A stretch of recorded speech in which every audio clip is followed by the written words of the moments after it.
Saludos, bienvenidos a Club de Prensa Plus en NTN 24. Les habla Dori Toribio en nombre del director y presentador de este programa, Juan Carlos Iragorri. En su nombre reciban un saludo de todo el equipo que hacemos este Club de Prensa hoy desde los estudios de Washington, donde pasamos ya a saludar a nuestros invitados de hoy. Recuerden que estaremos con ustedes durante la próxima hora con nuestros invitados y empiezo dando la bienvenida a Jan Martínez Arens, que es el corresponsal jefe del diario El País aquí en Estados Unidos. Bienvenido. Hola, ¿qué tal? También con nosotros Juan Carlos Hidalgo, analista político del Cato Institute. ¿Cómo está? Buenos días. Y al final de la mesa está el periodista de Washington, Xavier Vila. ¿Qué tal? Buenos días. Muy buenos días. Y vamos a empezar hablando, este programa, vamos a empezar hablando de Europa, del Reino Unido y del Brexit, porque justo hoy se cumple un año de aquel referéndum que cambió la historia de Europa y que dejó al mundo con la boca abierta cuando el 52% de los británicos votaron a favor del Brexit, que como saben es a favor de la salida del Reino Unido de la Unión Europea. Se cumple este primer aniversario justo cuando acaban de empezar las negociaciones y han empezado en torno a muchas incertidumbres porque el gobierno británico llega en un momento muy débil, muy debilitado a estas negociaciones con Bruselas. Recuerden que hace solo unas semanas la primera ministra británica, la conservadora Theresa May, convocó elecciones anticipadas en el país precisamente porque quería reforzar su mayoría para poder llegar con mayor fuerza a estas negociaciones sobre el Brexit con Bruselas y demandar las condiciones más duras. Pero las elecciones no le salieron bien, perdió la mayoría absoluta, con lo cual ha llegado el gobierno británico a estas conversaciones en Bruselas con muchas dudas sobre el liderazgo dentro de casa en el Reino Unido, pero también frente a la Unión Europea. Y de hecho hemos estado viendo esta última semana, en estos últimos días, cómo Londres ha ido poco a poco suavizando su posición. Y empiezo preguntándole a Jan Martínez Arens, ¿hacia dónde cree que va a ir ahora el proceso con todas estas incertidumbres que tenemos sobre la mesa? Bueno, yo creo que en la parte británica ha habido en este año un debilitamiento incluso fuerte, es decir,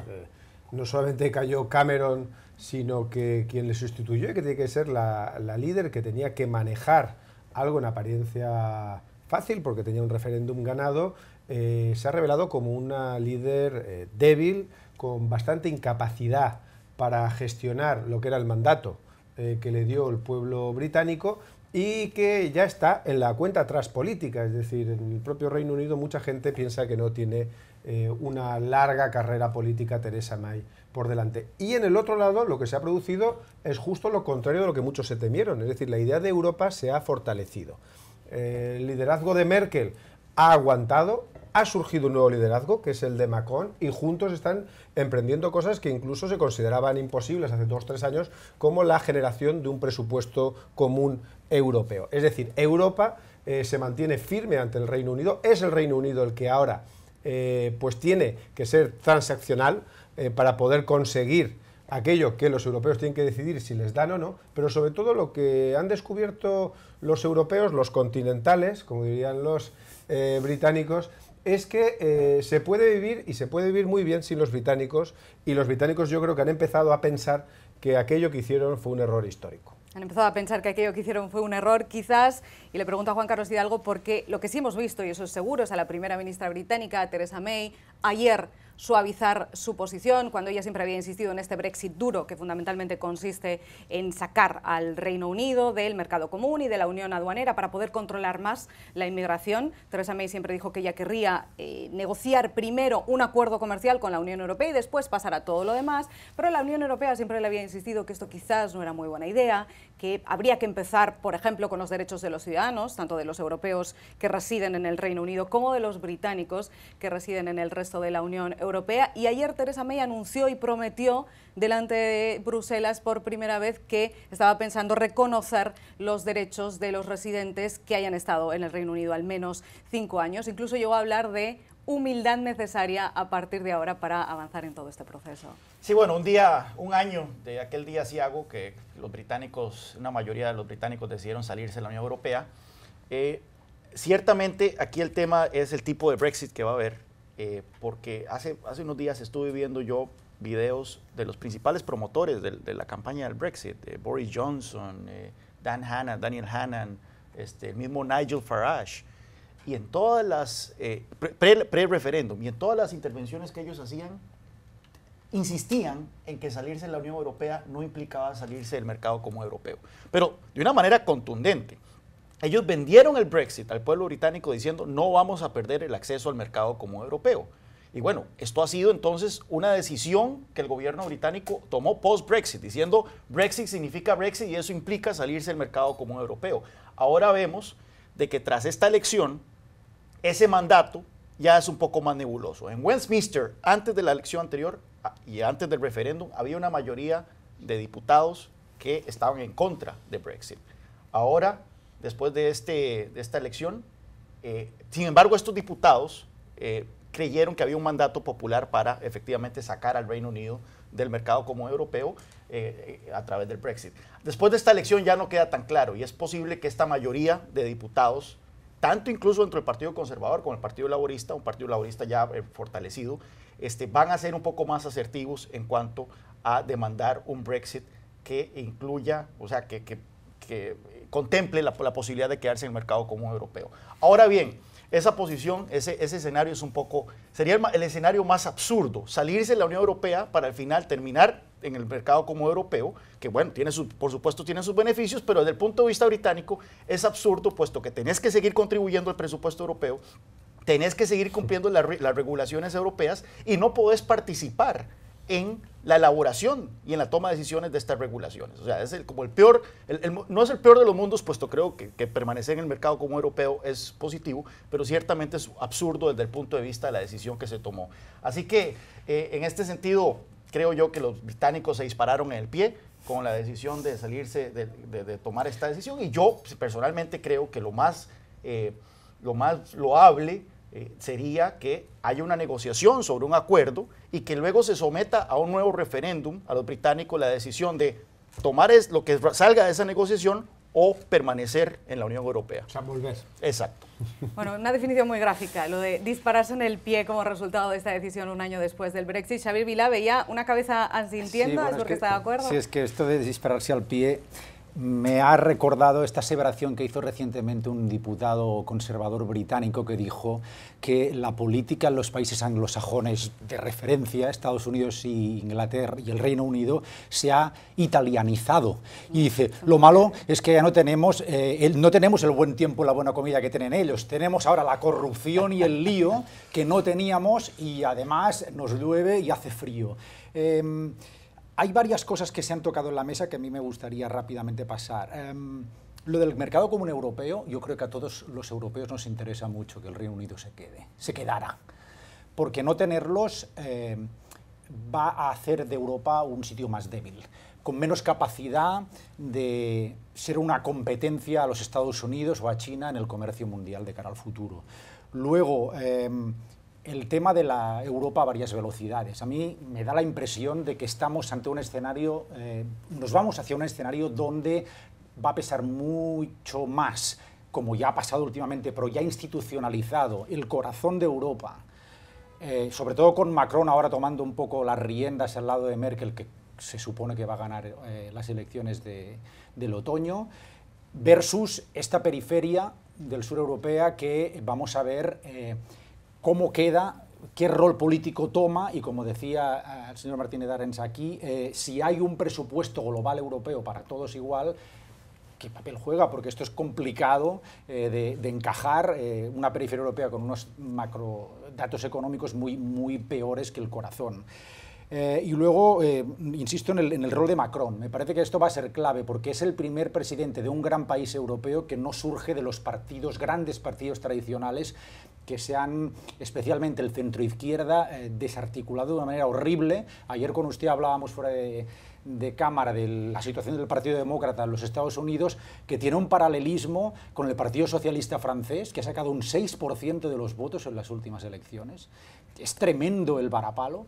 El Partido Socialista Español, que está con el pie cambiado ahora mismo también. Es decir, que hay una crisis de ideas y de liderazgo en estos partidos grandes, partidos de centro-izquierda en Occidente, que conducen a una situación de interrogantes y que suscitan interés máximo en la figura de alguien como Macron, que aparece como alguien que dice que viene de ninguna parte exactamente de izquierdas o derechas, que está aquí para modernizar el tema. Bueno, quiero verlo primero porque no me queda claro todavía cómo esta alud de escaños que han recaído en el partido de Macron en las últimas parlamentarias van a operar un país como Francia. Tenemos gente totalmente inexperta en política con una gran dosis de responsabilidad ahora mismo en ese país, y ese país es clave para la construcción europea.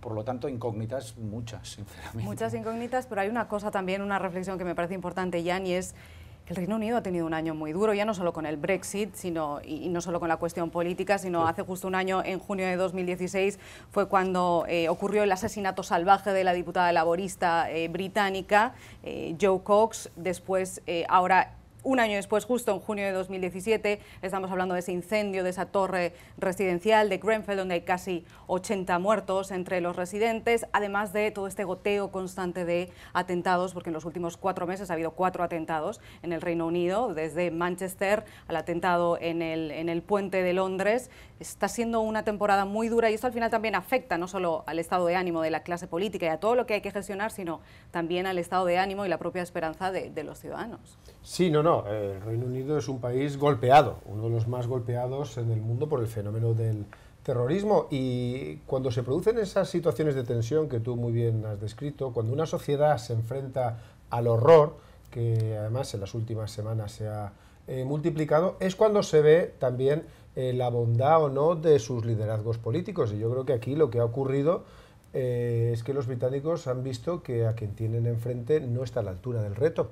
Y no está a la altura del reto de una forma doble, no está a la altura del reto de enfrentarse a esa amenaza terrorista, que está claro que ha elegido Londres, igual que ha elegido otras capitales, para actuar, y que seguirá haciéndolo, sobre todo en los esquemas difusos en los que se mueve el terrorismo ahora, sino que tampoco es capaz de liderar el otro proceso que, bien o mal, decidió en un referéndum, que es el Brexit, con lo cual se produce un cuello de botella, que veremos en qué acaba. De momento, en las pasadas elecciones, es verdad que con apoyos puede mantener la mayoría absoluta, pero ha perdido una mayoría absoluta. Vamos a ver si esa erosión va más en los próximos meses y en los próximos años, pero lo que está claro es que quien tiene que enfrentarse a esos problemas estratégicos, esos problemas trascendentales, esos problemas que configuran la historia de una nación, pues ahora mismo lo está haciendo rematadamente mal. Esta reflexión que plantea Juan Carlos Hidalgo sobre unos líderes que quizás no estén preparados o capacitados, o quizás estén desbordados por todo lo que está pasando y no consigan gestionar bien,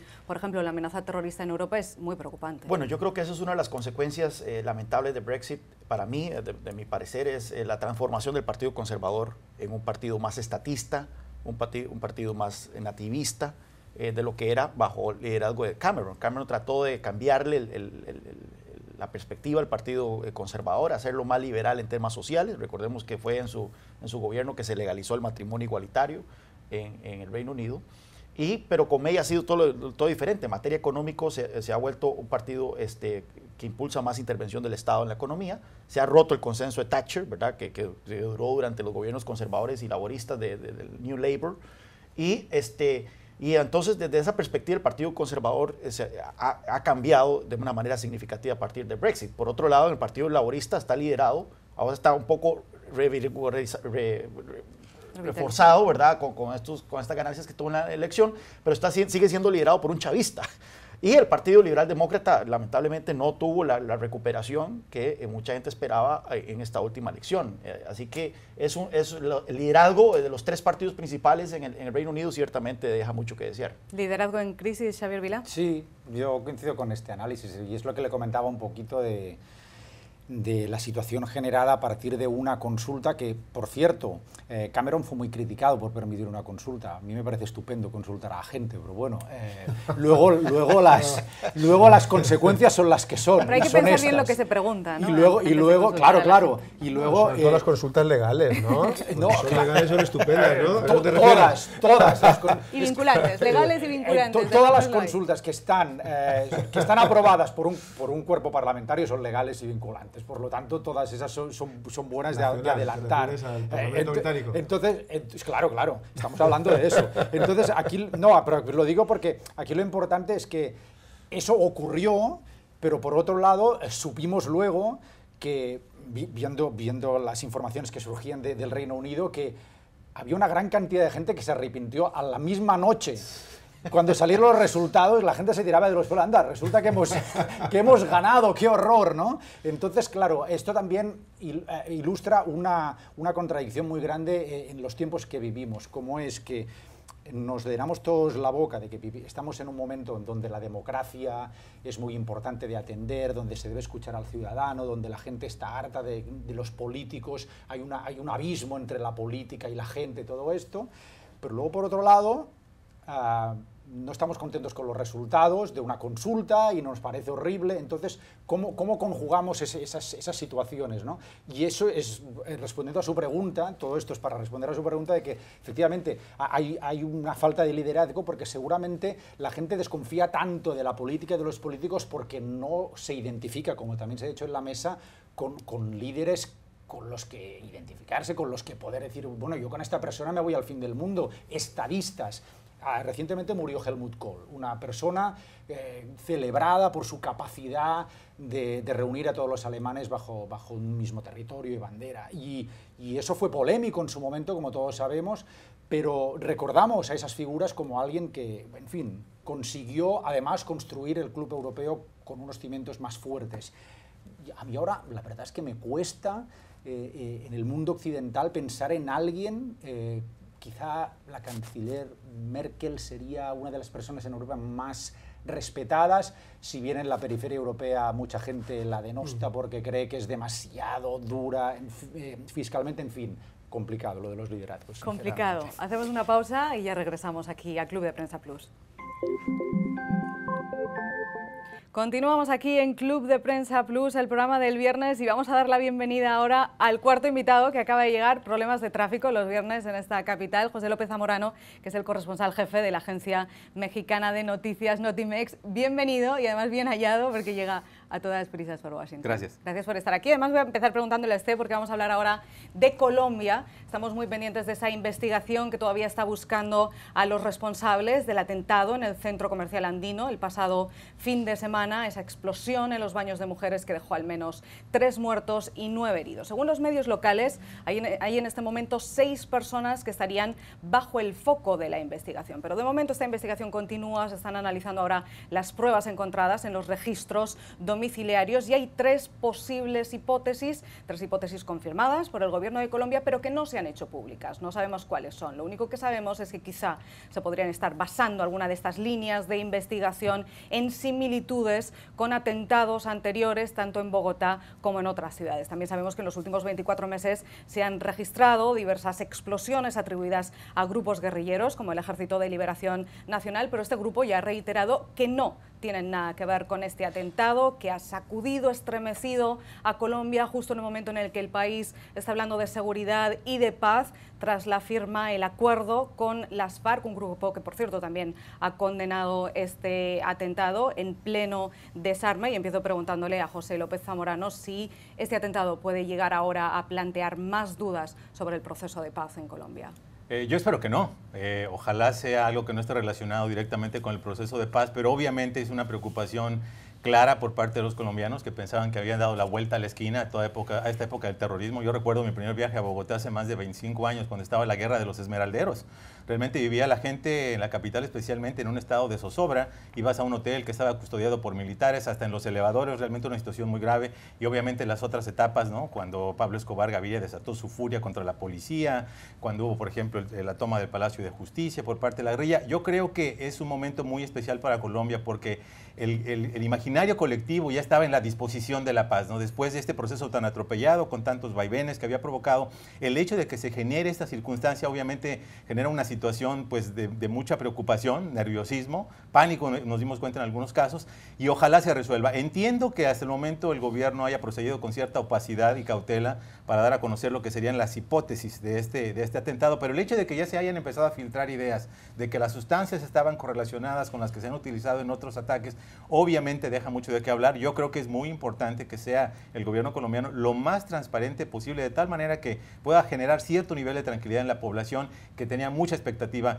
en que este acuerdo con las FARC generara ya un ambiente de estabilidad en el país. Hay muchas especulaciones, no vamos a entrar ahí, pero sí en un anuncio, y le voy a preguntar a Juan Carlos Hidalgo, que acaba de ocurrir esta mañana por parte del presidente de Colombia, Juan Manuel Santos, desde Francia, desde París, donde ha dicho que hoy viernes, cuando se confirme la entrega del 100% de las armas de las FARC, la guerrilla más poderosa y antigua habrá dejado de existir. Esto lo ha dicho, como digo, en un viaje oficial por Francia, el presidente de Colombia. ¿Cómo valora este anuncio que se espera para hoy viernes 23 de junio desde Naciones Unidas? Bueno, a mí lo que me llama la atención es que en lugar de unir al país, este acuerdo lo ha dividido y lo ha partido de una manera espectacular.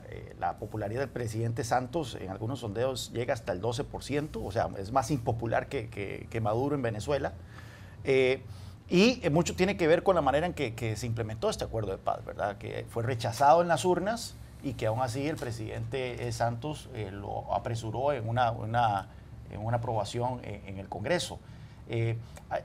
Ayer vi un comentario en redes sociales para que vean el nivel de animadversión que está generando la figura del presidente Santos, donde decía que el presidente Santos no va a descansar hasta poner en el Congreso a los responsables de este atentado del centro comercial en Colombia. Así es como mucha gente, lamentablemente,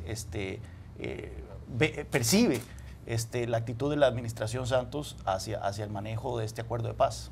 Voy a preguntarle a José López Zamorano, aprovechando que ha llegado ya a este programa Club de Prensa Plus, por otro asunto. Vamos a mirar ahora a México, pero no quería dejar que habláramos sobre este tema, porque es un tema muy complicado, muy controvertido. Como saben ustedes, esta semana se publicó una investigación de varias organizaciones civiles que recogió después el diario estadounidense The New York Times sobre la posibilidad de que el gobierno de México habría espiado a activistas y a periodistas a través de un software informático que habría comprado a Israel. De momento no hay muchos detalles más sobre esto. Se menciona que se menciona en esta investigación 88 actos de ciberespionaje y de espionaje a estos periodistas, a estos activistas. El gobierno de México primero contestó que no había pruebas y después, 4 días después de la publicación de este informe que generó mucha polémica, José López Zamorano sí ha hablado, el presidente de México, Enrique Peña Nieto, pero ha sido una declaración con muchas contradicciones porque parece que primero lanzó una amenaza a periodistas, pero después se desdijo. Cuéntenos cómo es esto, vamos a intentar desentrañar. Sí, bueno, de entrada es un tema muy serio y lo que es sumamente preocupante, por desgracia, es que no es un tema nuevo. Gracias al New York Times ocupa un nivel muy importante en la atención pública, pero quienes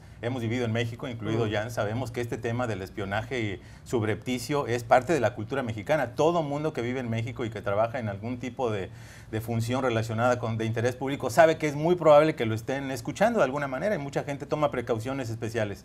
En la década pasada, por ejemplo, nos enteramos de muchísimos escándalos de políticos, de empresarios, y la percepción es de que todo el mundo se espía mutuamente. Así que es un tema delicado para México. Este incidente en particular había sido reportado ya hace un par de años por un periodista mexicano, Raimundo Riva Palacio. No le dio mucha atención, obviamente, hasta que aparece en las planas del New York Times, ¿no? El hecho de que haya estos periodistas, defensores y activistas investigados y que se hayan dado ciertos detalles que no se conocían, como el hecho de que 3 agencias del gobierno compraron este software, obviamente habla de la necesidad de una investigación lo más transparente posible. Como dijiste, el presidente hizo declaraciones sobre el tema, la presidencia misma hizo comentarios, se prestaron a ciertas interpretaciones en el sentido de que había sido una amenaza. Anoche mismo él dejó en claro que fue una manera, no quiso que se representara una amenaza y dio instrucciones para que se lleve a cabo esta investigación por parte de la Procuraduría, que es una de las 3 agencias que aparentemente compró este software. Obviamente los periodistas están pidiendo una investigación independiente. Yo creo que lo más importante es que sí se investigue a fondo, que se llegue a castigar a los responsables. El gobierno ya aceptó que se compró tecnología de vigilancia para fines ilícitos. Se llama este. Pegasus es el programa. Y obviamente aquí hay que determinar si entonces fueron actores que actuaron por encima de la ley y obviamente el castigo correspondiente. Vamos a hacer una pausa ahora, volveremos después a hablar de todos los tuits de esa semana del presidente de Estados Unidos, Donald Trump, pero ahora tenemos que irnos y regresaremos aquí al Club de Prensa Plus en unos minutos.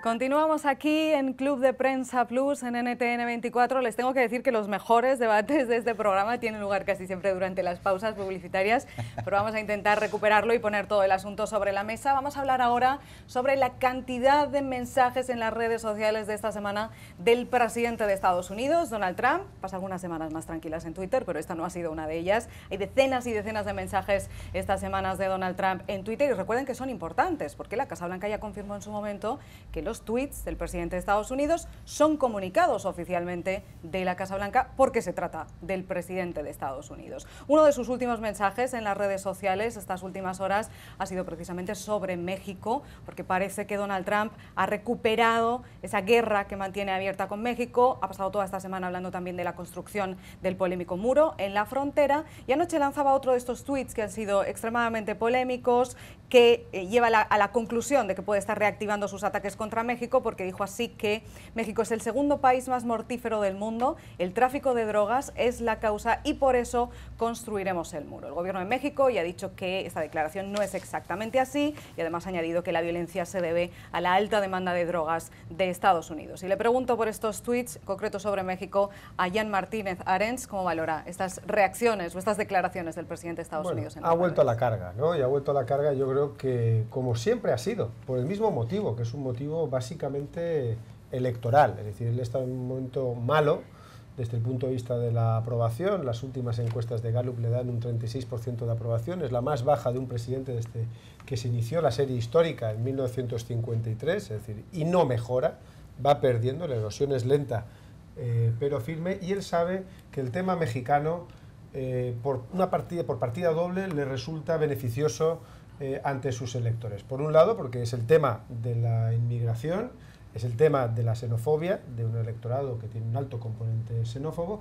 y por otro lado es el tema económico, es el tema comercial, es el tema del NAFTA lo que está detrás. Entonces, dándole a la tecla de México, él vuelve a hacer vibrar ese núcleo duro de su electorado, que hay que decir que no es y no representa a la mayoría de los estadounidenses, sino que representa a ese grupo que es verdad que es un voto firme, rocoso, y que las encuestas muestran que ahí no se está produciendo apenas ninguna deserción. Es decir, que ni la trama rusa, ni los problemas que él tiene de gestión internacional, ni el deterioro de imagen continuo que tiene entre la prensa progresista y también entre los republicanos moderados le está afectando. Pero, desde luego, yo creo que Donald Trump siempre que ve que su momento electoral, su momento en las encuestas es malo, recurre a México y le da buen resultado. Durante un par de meses había estado silenciado, entre otras cosas, por la negociación delicada del Tratado de Libre Comercio de América del Norte, que tiene en México el momento más complejo, y que los propios negociadores, entre ellos Kushner, posiblemente Tillerson también, le habían pedido un poco de calma al presidente para poder llevar las negociaciones a buen puerto y que al final Estados Unidos resultase beneficiosa. Desde luego, Trump antepone siempre su interés personal al interés estratégico, al interés de la nación, y le puede importar, y le importa poco, que haya una negociación de esas dimensiones en marcha. Él a lo que juega en los mítines, en su Twitter, es a esa apelación directa de los peores instintos de su electorado. Y llama la atención además, José López Zamorano, que justo mientras el presidente Trump estaba lanzando estos mensajes en las redes sociales, el vicepresidente de Estados Unidos, Mike Pence, estaba en Washington lanzando un discurso con el mensaje totalmente contrario a favor del diálogo y las relaciones bilaterales con México. Absolutamente, y no solo Mike Pence. En este mensaje que comentas, evidentemente él reiteró el tema de la construcción del muro, porque sabemos que algo van a hacer con el muro, el dinero ya se pidió, tienen algún dinero para hacer los prototipos, se van a tomar la foto, eso lo sabemos, ¿no? Pero eso es lo que me llama la atención a mí, la contraposición tan clara que hay entre el mensaje del presidente con el mensaje de sus colaboradores. Apenas hace unos días tuvo lugar la conferencia sobre seguridad y prosperidad en América Central. Están hablando de la importancia de generar alianzas y establecer sociedades estratégicas con los países para combatir problemas comunes como el pandillerismo, el crimen transnacional, etcétera. Y de repente escuchamos esto del presidente Donald Trump. En la negociación del Tratado de Libre Comercio, su representante comercial va al Congreso y dice: no, vamos a tratar de lograr un acuerdo que no perjudique a nadie, vamos a buscar elevar los estándares laborales, vamos a hacer esto y lo otro. El propio John Kelly, el secretario de Estado, Rex Tillerson, hablando de la importancia que tiene que haya una solución holística al tema del crimen organizado, de la drogadicción, la importancia que aumente, por ejemplo, los programas contra el consumo en los Estados Unidos. Entonces estamos viendo aparentemente este esquema del policía bueno y el policía malo, donde hay funcionarios de la diplomacia que saben la importancia estratégica que tiene una relación estrecha con México en el día a día del comercio y de la seguridad, mientras que el presidente parece busca justamente crear nuevamente estos focos de caos para volver a la administración impredecible. Lo que es serio es que, por ejemplo, en temas como la seguridad y en temas como el comercio, la impredictibilidad no es una buena consejera, porque los inversionistas requieren señales claras de lo que va a pasar con el país y dónde van a invertir su dinero, y en la materia de seguridad quieres a un socio confiable, no cuando estés de buenas, sino todo el tiempo, así que es un tema que probablemente debería reflexionar más la Casa Blanca. Pues estabilidad precisamente no es lo que generó uno de los otros últimos tweets de Donald Trump, y voy a preguntar por esto a Juan Carlos Hidalgo, pero antes intento resumir, porque es un nuevo capítulo de la trama rusa, además un nuevo capítulo complicado, porque ayer también el presidente de Estados Unidos lanzó un mensaje en las redes sociales 40 días después de crear expectación, diciendo que él no tenía grabaciones de sus conversaciones con el ex director del FBI al que él despidió. Les resumo, Donald Trump en mayo, el 12 de mayo, lanzó un primer tuit sugiriendo que podría haber grabaciones de sus conversaciones con James Comey, al que acababa de despedir, y aquel mensaje en las redes sociales se interpretó como una amenaza contra el exdirector del FBI, porque recuerden que en aquel momento, en mayo, estábamos en plena tormenta de filtraciones en los medios de comunicación sobre las presiones que James Comey decía haber sufrido del presidente de Estados Unidos, que le habría pedido lealtad o que le habría pedido que cerrara la investigación al ex asesor de seguridad nacional, Michael Flynn, todo aquello en plena investigación sobre la trama rusa. Después, poco después, James Comey declaró también ante el Senado, que también lo recordarán porque generó muchísima expectación, y confirmó todo eso lanzando estas acusaciones contra el presidente de Estados Unidos que podrían suponer un posible delito de obstrucción a la justicia, pero no presentó ninguna prueba. Por eso desde entonces, desde aquel momento, aquí en Washington se lleva especulando sobre si existirían o no esas grabaciones de esas conversaciones, porque podrían suponer las pruebas para demostrar cuál de las dos palabras, quién de los dos está diciendo la verdad, el presidente de Estados Unidos o el exdirector del FBI. Recuerden que además el fondo de toda esta trama siempre es el mismo. Hay una investigación abierta por el FBI y por justicia, con un supervisor, que es el fiscal especial Mueller, investigando primero la interferencia de Rusia en las elecciones de 2016, después si el equipo de Donald Trump tuvo algo que ver con esa interferencia, y además, después de el despido del director del FBI, James Comey, por Donald Trump, también se está investigando si el presidente pudo cometer o no un delito de obstrucción a la justicia. Y después de toda esta trama, además viene aderezada por los mensajes, los tweets del presidente Donald Trump, que complican todavía más las cosas, y por eso le pregunto a Juan Carlos Hidalgo cómo valora este último mensaje del presidente, que dice que él, por lo menos él, no tiene grabaciones. Pues bueno, como cada una ciencia es como ser criminólogo, ¿verdad? En la Guerra Fría hay que ser trompólogo, ¿verdad? Para descifrar qué quiere decir el presidente en sus tweets. Pues bueno, él dio a entender de que había cintas, de que había grabaciones. Ahora dice que no las hay. Y esto pues, ya ha generado todo tipo de especulaciones de que si el presidente en verdad está diciendo la verdad, cuál fue el propósito de haber sugerido que había grabaciones. Toda una discusión, artículos de periódicos, todo relacionado a partir de un tuit de hace unas semanas y ahora el tuit de ayer, ¿verdad? Sinceramente es un poco frustrante, ¿verdad? O sea, es un poco cansado para alguien que está aquí en Washington vivir en este ambiente constante de análisis de tweets y qué quiso decir el presidente Trump y reacciones en el Congreso y se escriben artículos y se gasta tiempo en los noticieros. Todo a partir del timeline, ¿verdad? Del tweet del presidente. En este caso, bueno, hay una manera y es que el Congreso solicite una orden judicial para que se entreguen cintas si es que las hay, pero el Congreso dice, al menos varios líderes demócratas del Congreso dicen que ellos no se dan por notificados a partir de un tuit, a pesar de que la Casa Blanca ha dicho que son comunicaciones oficiales. Así que, bueno, esto no va a quedar aquí, sin duda alguna.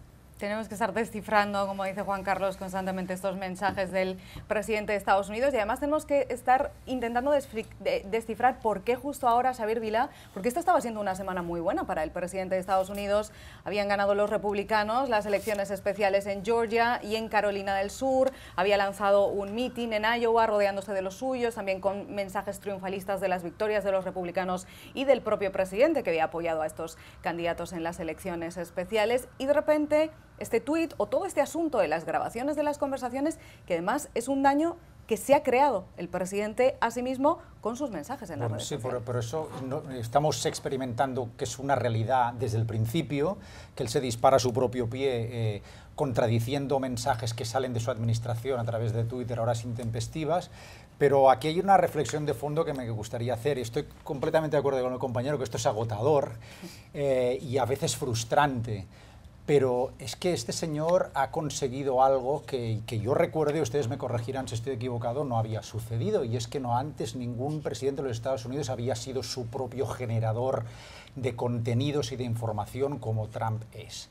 Entonces él, abandonando los estándares tradicionales de difusión del mensaje, está consiguiendo ser su propio medio de comunicación y está consiguiendo hacer algo que muchos de sus votantes celebran, como es que la prensa mainstream, que llaman aquí, la principal, los grandes canales, no tengan el control del mensaje, de lo que se está diciendo, porque lo tiene él a través de un teléfono móvil, ¿no? Como comentábamos ayer con usted fuera de cámara, uno de los pasajes más celebrados en los mítines de Trump es cuando él denosta a la CNN. La gente se pone a aplaudir como loca. Entonces, yo creo que la reflexión del presidente es: esto a mí me está funcionando. Mi mensaje se canaliza hacia mis seguidores. Solo hay que ver la cantidad de retweets y likes que tienen los tweets del presidente Trump. Entonces, que esto se contradice con la línea oficial es cierto, que a veces lesiona y hasta pueden ser motivo de una prueba judicial contra él en un tribunal es cierto, pero al fin y al cabo a él le está funcionando. Entonces lo que ya reflexión última es que de cara al periodismo yo creo que Trump es fenómeno. Gracias a Dios que ganó Trump desde el punto de vista periodístico, porque como decía el compañero Martínez Arens, con Hillary nos hubiéramos aburrido, yo coincido, pero claro, esto es un nuevo escenario al que los periodistas que llevamos años trabajando no estamos acostumbrados y debemos adaptarnos, y creo que todavía no hemos encontrado la tecla apropiada para interpretar esto y nos escandalizamos todos, pero quizá que nos empecemos a espabilar, porque ya lleva este señor 5 meses de cargo y 7 que ganó haciendo lo mismo, más el año anterior de campaña, y nada ha cambiado desde ese punto de vista. O sea que él tiene el control del mensaje. Voy a pedirle en 30 segundos, porque tenemos que ir a una pausa, pero a Jan Martínez Arens también una reflexión en este sentido periodístico que planteaba Xavier Vilá, porque ayer hubo una rueda de prensa de la Casa Blanca sin cámaras, con el audio embargado, que solo se pudo emitir después, con lo cual están recibiendo muchas críticas de oscurantismo en esta administración, pero plantea Xavi una reflexión que es: ¿esto preocupa fuera de Washington? ¿Esto preocupa a los ciudadanos estadounidenses, estas críticas de oscuridad en la Casa Blanca, o incluso todos estos capítulos tan complejos de la trama rusa? Yo creo que lo que es los capítulos de secretismo no preocupan nada. No preocupan nada porque, entre otros, tampoco es exactamente cierto que haya secretismo. Lo que hay es una mala gestión de las comunicaciones que hace que los propios comunicadores de la Casa Blanca eviten ahora la televisión para no tener que verse al día siguiente criticados por toda la prensa, que es lo que hemos visto. Es decir, el portavoz, yo creo que jamás ha visto un portavoz tan deteriorado en tan poco tiempo. Entonces lo que ha optado es por la calle de en medio, es decir, bueno, pues no salgo y directamente doy mensajes sin cámara. ¿Es eso secretismo? Bueno, puede ser visto como secretismo, pero también yo creo que es otra cosa, que es incompetencia en la gestión de la información. Pero al ciudadano medio americano y sobre todo al votante de Trump lo que le importa es la economía, la seguridad y las 4 o 5 cosas por las cuales tiene interés y en las cuales no está esto que hemos comentado. No se vayan, ya regresamos aquí a Club de Prensa Plus. Estamos a punto de terminar este Club de Prensa Plus de hoy, no sin antes preguntar a nuestros invitados, como hacemos cada viernes, quién, en su opinión, ha tenido la peor semana del mundo. Y empiezo preguntándole a Jan Martínez Arens, quién ha tenido una semana pésima. Esta ha sido una muy mala semana para Enrique Peña Nieto por el caso del espionaje. Sea quien sea el culpable, él tiene la obligación de averiguar rápidamente quién ha espiado a esos espías y desde luego detenerlos. Es la única forma de despejar las sospechas. Juan Carlos Hidalgo, ¿quién es su candidato a la mala semana? Nancy Pelosi, la líder demócrata en la Cámara Baja, en la Cámara de Representantes. El martes los demócratas no ganaron un escaño en el cual habían invertido $30 millones, una elección especial, que confiaban poder ganarlo aprovechando la impopularidad del presidente Trump. Ya son 3 elecciones especiales en las cuales pensaban que podían tener algún resultado positivo y no lo han hecho. Y la tónica, el denominador común de estas elecciones especiales ha sido que no hay nada que una más a los votantes republicanos, incluso aquellos que no les gusta Trump, que la idea la animadversión a la idea de tener a Nancy Pelosi de vuelta como presidenta de la Cámara de Representantes. Entonces han crecido los llamados para que ella de paso un nuevo liderazgo, pero ella no afloja. Desde el 2004 es la líder del Partido Demócrata en la Cámara Baja y parece que no tiene intención de irse. Xavier Vilá, en 30 segundos, su candidato a la mala Barack semana. Obama, su legislación estrella, el Obamacare está a punto de irse al garete con una chapuza monumental que los republicanos están pergeñando en el Congreso, que parece que la semana que viene se va a concretar, a pesar de que hay 4 senadores republicanos que no están por la labor. Pero el Obamacare, que es una pieza mejorable pero buena, está a las puertas de desaparecer. Barack Obama ha tenido una mala semana y los demócratas, añadiría yo. Y el último candidato a la mala semana, el de José López Zamorano. Bueno, voy a hacer un balance aquí. Mitch McConnell, el líder de los republicanos en el Senado, porque me parece que la manera en la que lanzaron la campaña para sacar la nueva versión de la reforma de salud es un libro de texto de incompetencia legislativa. La manera en que se condujeron opacamente por completo logró justamente que hubiera 4 deserciones de sus propios republicanos que son claves para poderla aprobar en el Senado. No está claro que vaya a aprobar, no tengo tanto optimismo con el caso de Javi, en el sentido que eso ocurra, pero eso muestra justamente que hay presiones y muchas divisiones dentro del Partido Republicano, lo cual explica por qué razón la agenda legislativa, a pesar de la locuacidad cibernética del presidente, sigue completamente estancada. Con esto terminamos nuestro Club de Prensa Plus. Muchas gracias a los 4 por estar aquí. Gracias también a ustedes por estar con nosotros. Recuerden que pueden consultar el programa completo en nuestra cuenta de Facebook, también en Twitter, @Club de Prensa NTN, y que nosotros volveremos el lunes a la misma hora aquí en Club de Prensa. No falten, por favor.